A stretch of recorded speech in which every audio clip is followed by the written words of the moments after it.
எல்லார்ட்டையும் எல்லா குடும்பத்திலிருந்தும் ஏதாவது ஒரு கைங்கரியம் இந்த திருவாதவூர் அடிகள் ட்ரஸ்ட்டுக்கு நீங்கள் எல்லாரும் கொடுத்து உதவி பண்ணணும் அப்படின்னு சொல்லி இந்த மேடையிலிருந்து உங்களுக்கு ஏக்நாத் கிருபா சத் சங்கம் சார்பாகவும் திருவாதவூர் அடிகள் அறக்கட்டளை சார்பாகவும் உங்களுக்கு எல்லாருக்கும் அந்த விண்ணப்பத்தை கொடுக்குறோம். அவாளுக்கு என்ன முடியுமோ, இயல்பாக என்ன முடியுமோ அதை இந்த திருப்பணிக்கெல்லாம் கொடுக்கலாம். இது நான் நேராக உங்களுக்கு இங்கே இடத்துலையே உங்களுக்கு ஹாலில் சொல்கிறேன். இதை தவிர இந்த அறக்கட்டளையுடைய பேங்க் அக்கௌண்ட்டு, இதோடைய QR கோடு எல்லாத்தையும் இப்போது இந்த லைவில் இப்போ பார்த்துட்டு இருக்கோம் நம்ம வைபவம் டிவியில். அதுலேயும் எல்லாம் தெரியப்படுத்தியிருக்கோம். அவளுக்கு தூரத்தில் இருக்கிறவாளும் இங்கே ஹாலில் இல்லைனாலும் அவள் வேறு ஊரில் இருந்தாலும் அவளும் இந்த திருப்பணியில் ஈடுபடணும் அப்படிங்கிறது நம்மளுடைய விருப்பம். அதனால் அந்த விண்ணப்பத்தை வைக்கிறோம்.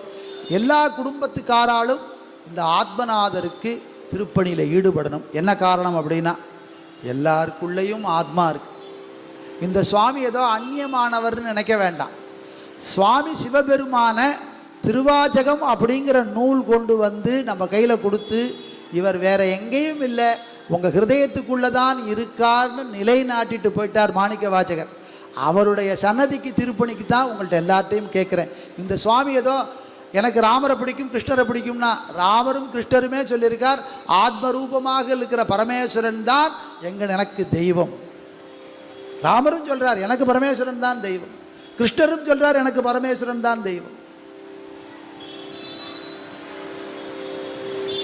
அப்படி ராமகிருஷ்ணா அவதாரமாக எடுத்த திருமாலுக்கே அவர் ஹிருதயத்துக்குள்ளே யார் இருக்கா அப்படின்னா, சிவஸ்ய ஹிருதயோ விஷ்ணு, விஷ்ணுச்ச ஹிருதயோ சிவா.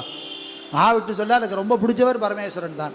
அப்பேற்பட்ட பரமேஸ்வரனுடைய ஆத்மநாதராக இருக்கிற சுவாமி அவருக்கு அவருக்கு அவருக்கு ஒரு ஆலயம், அந்த ஆலயத்துக்கு திருப்பணி பண்ணுறதுக்கு நமக்கு எல்லாருக்கும் ஒரு பாக்கியம் கிடைக்கிற ஒரு வாய்ப்பு. இதை தவற விடக்கூடாது. இப்படி எல்லாரும் வந்து இந்த திருப்பணியில் கலந்துக்க வேணும் அப்படின்னு சொல்லி நம்ம ஒரு விண்ணப்பம் வைக்கிறோம். அடுத்து